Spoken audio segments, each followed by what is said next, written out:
नमस्कार, मैं हूं शालिनी और आप देख रहे हैं केबी टाइम्स न्यूज 24। आइए बढ़ते हैं आज की बड़ी खबर की। ब्रजेश पाठक यूपी बीजेपी प्रदेश अध्यक्ष हो सकते हैं।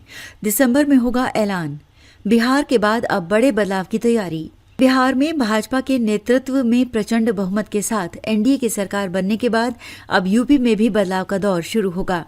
प्रदेश भाजपा को नया अध्यक्ष मिलेगा। इसके लिए तेज तर्रार नेता की तलाश चल रही है। डिप्टी सीएम ब्रजेश पाठक का नाम भी इसमें जुड़ गया है। विधानसभा चुनाव 2027 में भाजपा हैट्रिक लगाने की पूरी तैयारी कर रही है। इसके लिए योगी सरकार 2.0 का दूसरा मंत्रिमंडल विस्तार भी किया जाएगा। बिहार में नई सरकार के शपथ ग्रहण के साथ ही यूपी को लेकर सरगर्मी शुरू हो जाएगी। भाजपा के पदाधिकारी बताते हैं कि अब बिना ज्यादा देरी किए आला कमान दिसंबर तक यूपी में सरकार और संगठन में जरूरी बदलाव कर देगा। 11 महीने से नए अध्यक्ष का इंतजार। यूपी भाजपा के प्रदेश अध्यक्ष की नियुक्ति 15 जनवरी 2025 को होनी थी। कभी महाराष्ट्र चुनाव तो कभी यूपी में उपचुनाव। इसके बाद बिहार चुनाव के चलते मामला अटकता चला गया। यूपी भाजपा का अध्यक्ष केवल यूपी ही नहीं, पार्टी की केंद्रीय राजनीति के लिए भी महत्वपूर्ण है।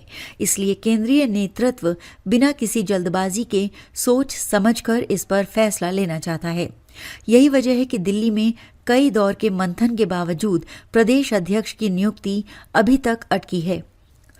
लेकिन अब बिहार चुनाव होने के बाद लखनऊ से दिल्ली तक सरकार और संगठन के गलियारों में भाजपा प्रदेश अध्यक्ष की नियुक्ति को लेकर हलचल मची है।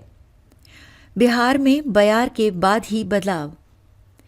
जानकार मानते हैं कि भाजपा के केंद्रीय नेतृत्व ने बिहार विधानसभा चुनाव के फैसले तक यूपी के प्रदेश अध्यक्ष और मंत्रिमंडल विस्तार का फैसला टाल रखा था। केंद्रीय नेतृत्व चाहता था कि बिहार के नतीजों के बाद ही यूपी में बदलाव किया जाए। अब बिहार में एनडीए की बयार के बाद भाजपा का केंद्रीय नेतृत्व पहले से ज्यादा ताकतवर हो गया है। यूपी को लेकर उनके निर्णय में आरएसएस और पार्टी के किसी भी गुट का अब ज्यादा असर नहीं होगा।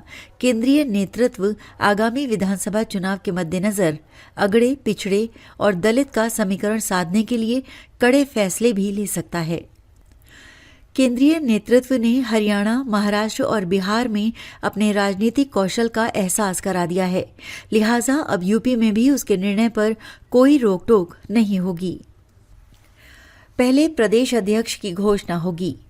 भाजपा सूत्रों के मुताबिक पहले प्रदेश अध्यक्ष का सिलेक्शन किया जाएगा, उसके बाद ही मंत्रिमंडल का विस्तार होगा।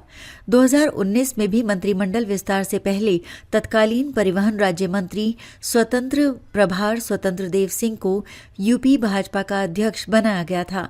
इस बार भी ऐसा ही होने की संभावना है। औपचारिक होगी नामांकन प्रक्रिया। भाजपा प्रदेश अध्यक्ष के चयन के लिए चुनाव पर्यवेक्षक पीयूष गोयल जल्द ही लखनऊ आएंगे। वो प्रदेश परिषद के सदस्यों की बैठक लेंगे। उसमें ही प्रदेश अध्यक्ष पद के लिए शीर्ष नेतृत्व की ओर से तय कार्यकर्ता का नामांकन कराया जाएगा। प्रदेश अध्यक्ष का चुनाव होने के कारण एक ही नामांकन दाखिल होगा। निर्धारित चुनाव प्रक्रिया के बाद चुनाव प्रक्रिया नवनिर्वाचित भाजपा प्रदेश अध्यक्ष का नाम घोषित करेंगे। इसलिए होगा मंत्रिमंडल का विस्तार। योगी सरकार 2.0 का दूसरा मंत्रिमंडल विस्तार भी होना है। पूर्व पंचायती राज मंत्री भूपेंद्र सिंह चौधरी के प्रदेश अध्यक्ष बनने और पूर्व पीडब्ल्यूडी मंत्री जितिन प्रसाद के केंद्र सरकार में मंत्री बनने के बाद कैबिनेट मंत्री के पद खाली हैं। आगामी पंचायती राज चुनाव और विधानसभा चुनाव के चलते सामाजिक समीकरण सेट करने के लिए भी कुछ जातियों का सरकार में प्रतिनिधित्व दिया जाएगा।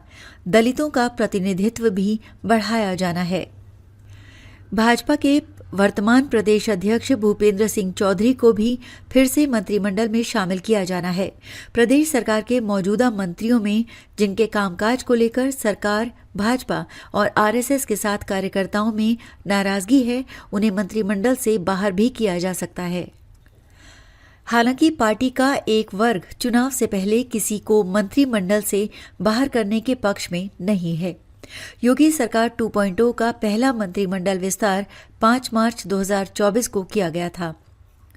इसमें सुनील शर्मा, दारा सिंह चौहान, रालोद के अनिल कुमार और सुबह सपा के अध्यक्ष ओम प्रकाश राजभर को मंत्री कैबिनेट बनाया गया था। खबरों में अब तक के लिए बस इतना ही। फिर होगी आपसे मुलाकात, तब तक के लिए नमस्कार और देखते रहिए केबी टाइम्स न्यूज 24। ऐसे ही लेटेस्ट अपडेट पाने के लिए हमारे चैनल को सब्सक्राइब करें और तुरंत नोटिफिकेशन पाने के लिए बेल आइकन दबाना ना भूलें। यदि आप हमें फेसबुक या इंस्टा के माध्यम से देख रहे हैं तो हमारे पेज को फॉलो जरूर करें। धन्यवाद।